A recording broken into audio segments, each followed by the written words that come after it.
Welcome back to Moving Forward with Young Voices. Hey, we're happy to welcome Alex Xenos back to the show.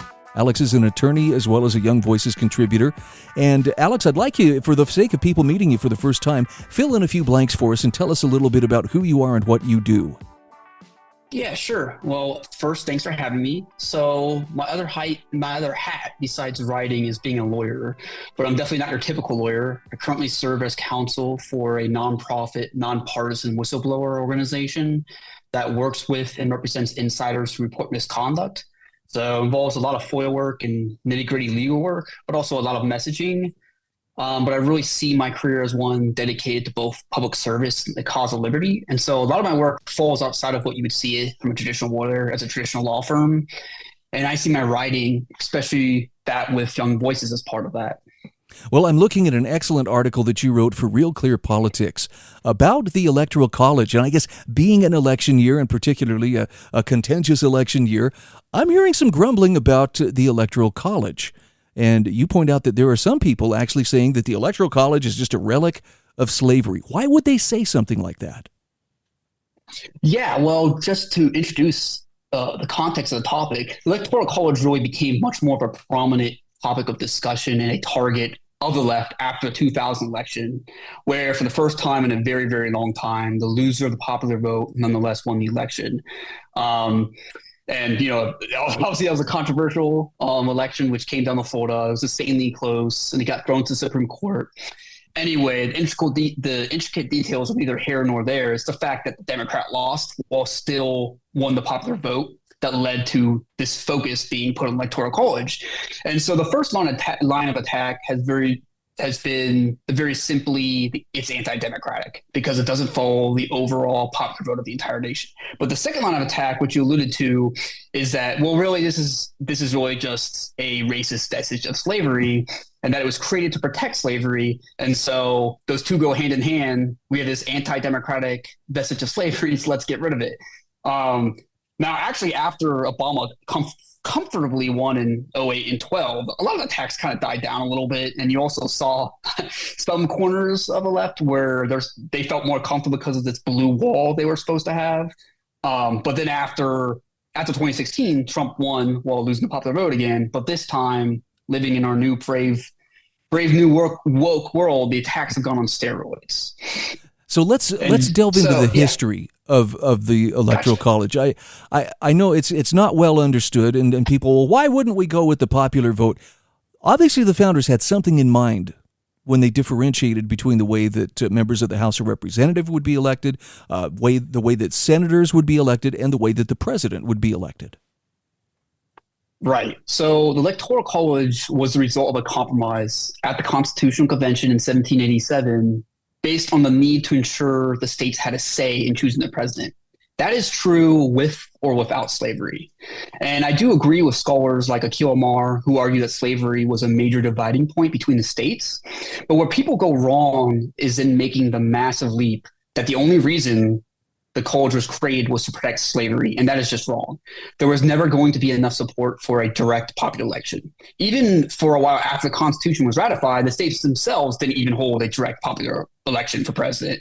Moreover, nothing in the Electoral College system inherently favored slavery. So you could have had a system like the Electoral College that did not count slaves as part of the population for purposes of distributing electors. So it was really the counting of slaves and proportioning electors via the infamous 3/5 clause that protected slavery, not the system itself. And, like I said, the states would never have agreed to a method of electing president that stripped them of having a say in the matter. So protecting state sovereignty and ensuring less populous states had influence were key features of the compromise. I wonder why it's so poorly understood. And I'm saying that as someone who really didn't understand much about the hows and whys of the Electoral College just until, the last few years. But why is it that most of the public has trouble getting their mind around it? Well, I think it's because there's been a concerted effort to suggest the contrary, to suggest talking points, like I said, about slavery.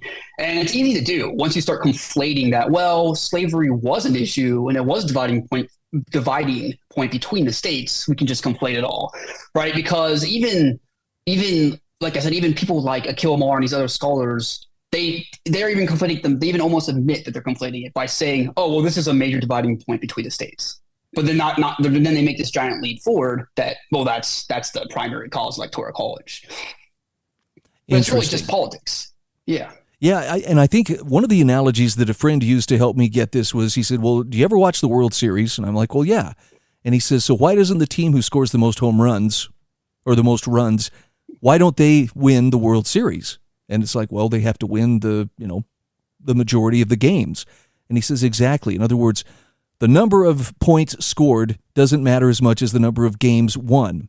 And with that, it was like, oh, okay, well, this kind of makes sense.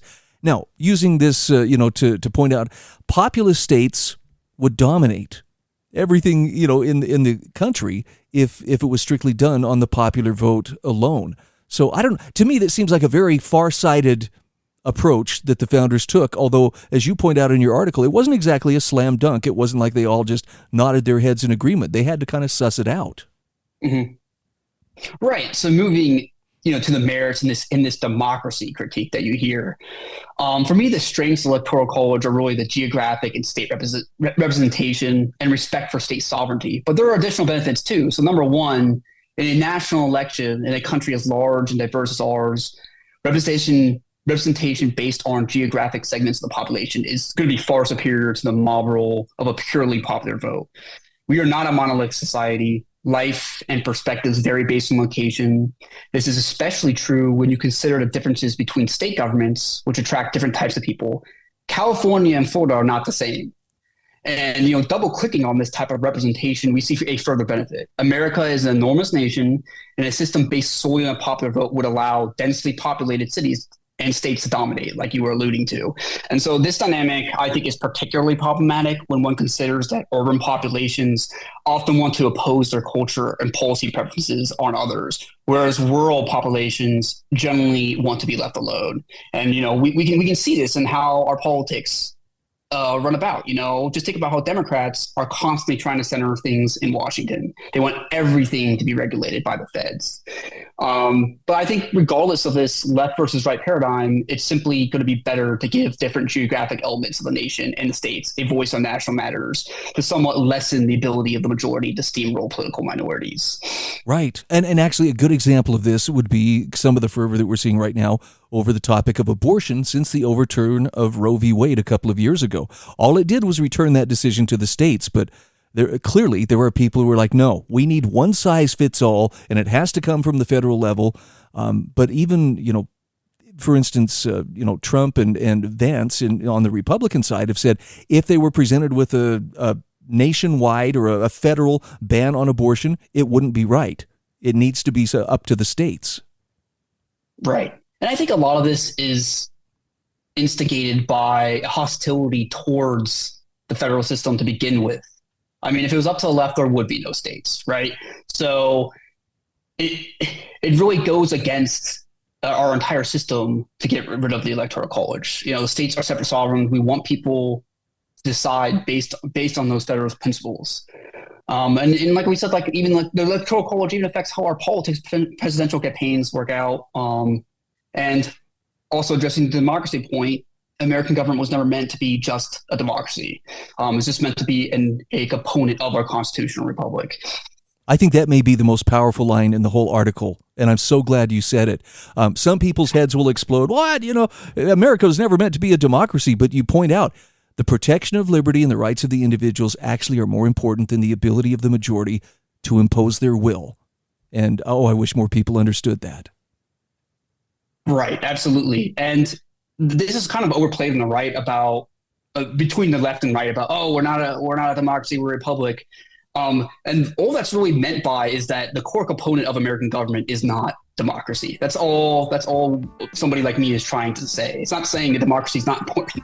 It's not saying that people shouldn't vote or anything. It's saying that our rights come first. Again, we are talking with Alex Xenos. He is a Young Voices contributor. Alex, where can people find you on social media? Yeah, you can find me on Twitter or X at AMXenos. That's AMXENOS. And I also have a Substack that I mainly use to alert people to articles I'm having.